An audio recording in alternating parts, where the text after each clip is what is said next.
محبان محمد و آل محمد ہیں، بلکہ میں یہ کہوں تو مبالغہ ارائی نہ ہوگی کہ جس کے بھی سینے میں دل ہے پتھر نہیں، وہ اس سانحہ پر غمگین ہے، غمگسار ہے، اور اپنی اپنی خدمت میں اپنے طریقے سے پیش کر رہا ہے۔ کوئی مجلس کروا رہا ہے، کوئی سوشل میڈیا پر ہی لکھ رہا ہے، لیکن یہ بات اپنی جگہ کا نقصان ہے، کیونکہ شہید ہونے والے محسن انسانیت کے ذاکر تھے۔ میں آپ تمام کی خدمت میں ان تمام کی نیابت میں تعزیت اور تسلیت پیش کرتا ہوں کہ جو میری طرح خوش نصیب نہیں تھے، یہاں تک حاضر نہیں ہو سکے، مگر یقین جانے یہ 4 جنازے نہیں ہیں، ایسا لگتا ہے کہ ہر گھر سے جنازہ اٹھا ہے۔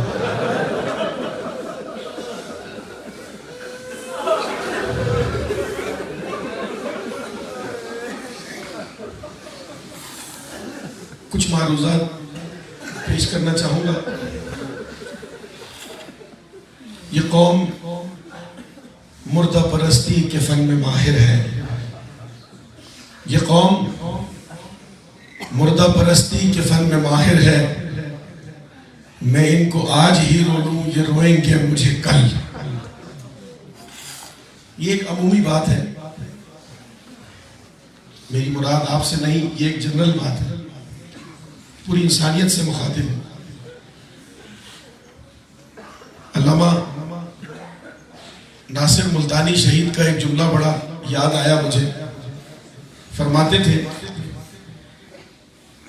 کہ ہماری قوم سے قدر کروانے کے لیے انسان کو کم سے کم مرنا پڑتا ہے۔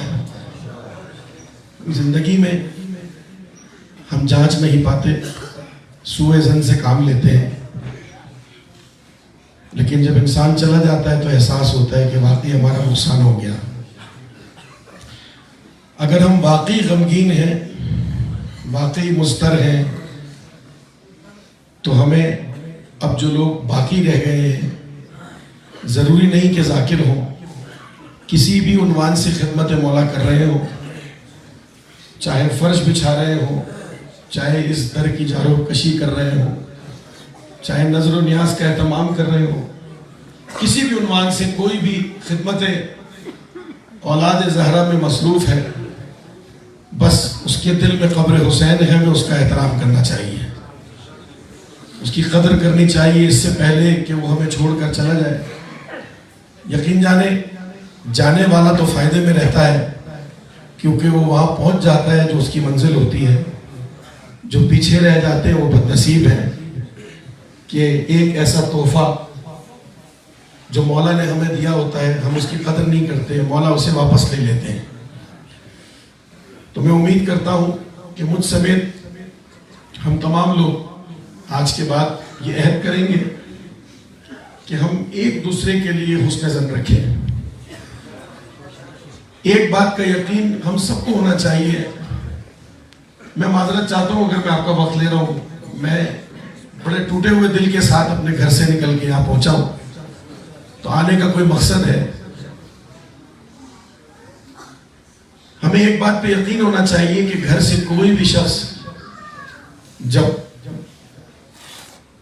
غسل کر کے صاف ستھرے پاکیزہ کپڑے پہن کر ماتم سرے کی طرف آتا ہے تو اس کے ذہن میں یہ نہیں ہوتا کہ مجھے جناب زہرا کو ناراض کرنا ہے۔ ہر انسان یہی سوچ کر اپنے گھر سے نکلتا ہے کہ آج میں نے جناب زہرا کو راضی کرنا ہے۔ اب اس کا انداز مختلف ہو سکتا ہے، اس کی تعلیم کم ہو سکتی ہے، آپ سے اس کا ذہن نہ ملے، یہ ہو سکتا ہے، لیکن اس کی اس نیت پر یقین رکھنا ہم سب پہ واجب ہے کہ وہ جناب زہرا کو راضی کرنے کے لیے گھر سے نکلا ہے۔ اور اگر ہم ایسا نہیں کریں گے تو یقین جانے یہ شرک سے کم نہ ہوگا کہ ہم علم الغیب کا دعویٰ کر رہے ہیں کہ ہمیں معلوم ہے کہ سامنے والی کی نیت کیا ہے، اور ایسا یقیناً نہیں ہونا چاہیے۔ بہرحال میری کوئی ذاتی شخصی حیثیت نہیں ہے کہ میں اتنی گفتگو کروں، اور میرے مخاطب میرے بزرگ علماء اور مجھ سے زیادہ باشعور لوگ نہیں ہیں۔ یقیناً میں اپنے چھوٹے بھائیوں سے مخاطب ہوں, آنے والی نسل سے مخاطب ہوں, اور یہ وہ ساری باتیں ہیں جو ان علماء سے, اپنے بزرگوں سے, اپنے بڑے بھائیوں سے میں نے سیکھی ہیں, اور اس کو امانت کے طور پر آنے والی نسل تک منتقل کرنے کے لیے میں یہ گفتگو کر رہا ہوں. اور آپ جانتے ہیں کہ یہ گفتگو اس ماتم سرے تک محدود نہیں رہے گی. سوشل میڈیا کا زمانہ ہے, پوری دنیا میں یہ آواز جائے گی. ہم بڑے فخر سے پوری دنیا میں سرزمین بلتستان کو ریپرزینٹ کرتے ہیں, اپنی تہذیب کو بغیر کسی احساس کمتری اور برتری کے عدل کی بنیاد پر پیش کرتے ہیں, اور دعوت عام دیتے ہیں کہ آئیں سرزمین بلتستان میں دیکھیں کہ تہذیب ازا کسے کہتے ہیں, ادب کسے کہتے ہیں, رواداری کسے کہتے ہیں, خلوص کسے کہتے ہیں, مہمان نوازی کسے کہتے ہیں. ہم نے اب یہ دنیا کو بتانا ہے ایک قدم آگے بڑھ کر کہ قدردانی کسے کہتے ہیں. مجھے امید ہے کہ میری بات کسی کے دل پر گرا نہ گزری ہوگی. اگر گزری ہے تو میں دس بستہ آپ سب سے معذرت چاہتا ہوں. میں آپ کا خادم ہوں, بہت ادنا, اگر مولا کے ذاکروں کی فہرست بنائی جائے تو شاید سب سے آخر میں کھڑا ہوں, لیکن بہرحال مولا نے اس کام سے منسوب کر ہی دیا ہے تو اپنا فرض نبھانے کے لیے چار باتیں آپ سے کر لی. مولا آپ سب کو سلامت رکھے. یہ علماء حقہ, ان کی تربیت, ان کا دیا ہوا ماحول ہے کہ بلتستان میں ایک بہترین نظرداری کا نہیں بلکہ انسانیت کا بھی ماحول ہے.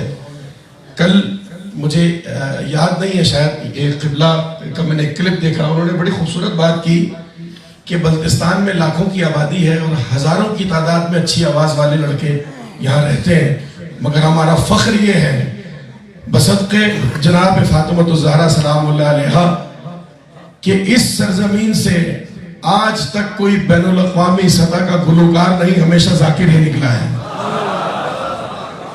یہ جملہ میرا نہیں ہے, مجھے نام یاد نہیں آ رہا, میں نے کلپ دیکھا. سید طاہا موسوی, مولا ان کو صحت و سلامتی کے ساتھ طول عمر عنایت فرمائے. یہ جملہ ایسا دل پہ نقش ہو گیا ہے کہ یہ جملہ ہمارے لیے ایک تمغے سے کم نہیں ہے. ہمیں اس جملے کو اپنے ماتھے پر لکھ کر پوری دنیا میں جانا چاہیے کہ آؤ دیکھو بلتستان میں کس تہذیب کو, کس تمدن کو ہم لوگ لے کر چل رہے ہیں, اور آنے والی نسلوں تک انشاءاللہ اسے منتقل کریں گے. بہت بڑا یہ سانحہ ہے, اور کیوں نہ ہو ان ذاکروں نے, ان شہداء نے وہ مقام پایا ہے کہ ان کا ذکر اب ذکر حسین کے ساتھ شامل ہو گیا ہے.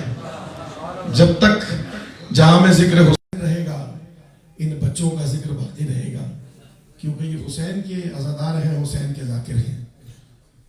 میں اپنے جذبات کا اظہار کرنے کے لیے ٹوٹے پھوٹے مصرے نظم کیے تھے ان بچوں کے لیے. میں چاہتا ہوں کہ اگر آپ اجازت دیں تو میں 3 سے 4 شعر پڑھوں, فضائل کے عنوان سے سنیے گا.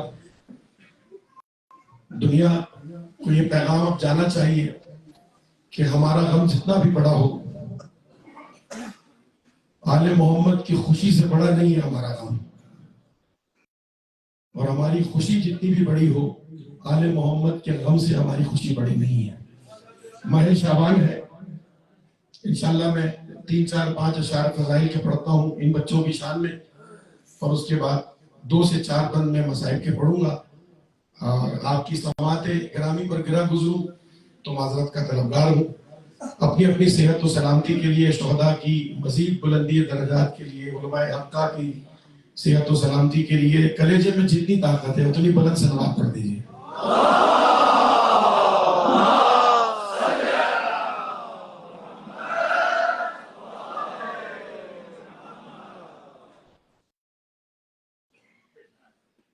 میں مستقل کل سے جاگا ہوا ہوں, اور آج بھی پورا دن الحمدللہ میرے مولا کا احسان ہے کہ ایک ایک قدم اس عبادت میں گزر رہا ہے. شکر بھی جانے کی مجھے توفیق ہوئی, میں نے سید کی قبر کی بھی زیارت کی, اور یہاں بچوں کی بھی مولا ان کے درجات بلند فرمائے. بہرحال جس قدر بھی آواز میرے ساتھ ہے, میں اپنے جذبات آپ کے ساتھ شیئر کرنا آیا ہوں, اپنی آواز شیئر کرنے نہیں آیا ہوں. تو میرے لفظوں کو سنیے گا, اور اگر بات سمجھ میں آئے تو دعا میں ضرور یاد رکھیے گا. ایک اور سلوات پڑھ دے بابا.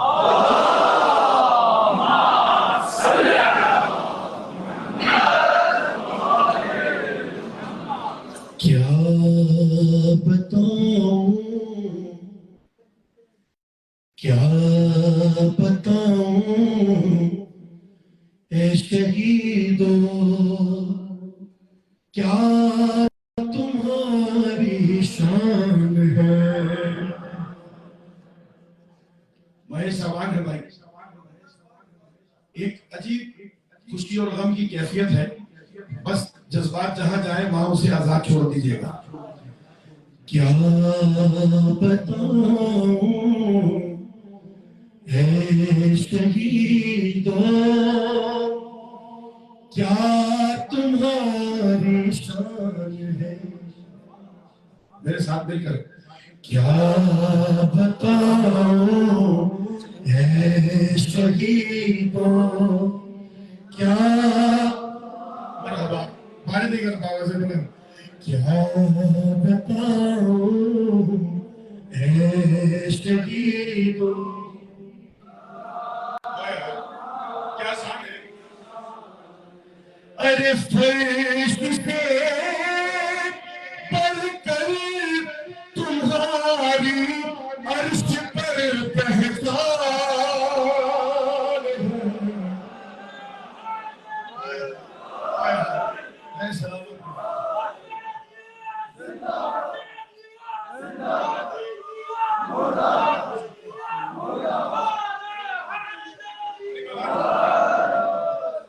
کیا بتاؤں اے شہیدو، کیا تمہاری ارے فرش سے بڑھ کر تمہاری عرش پر پہچان ہے. کیا بتاؤں. شان سنے شہیدوں کی. کیا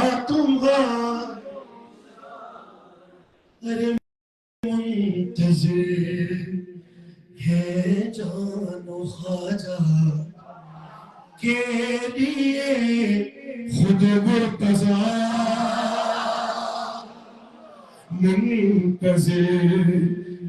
منتظر ہے جان و خواجہ کے لیے خود مرتضی.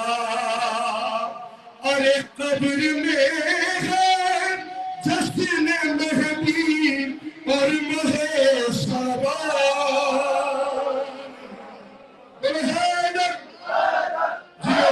جیو علی مولا. استاد ابن جعفر نے اپنی وصیت میں ایک عجیب بات کہی. انہوں نے کہا جب مجھے شہید کر دیا جائے نا تو پھر میرا جشن شہادت ضرور منانا.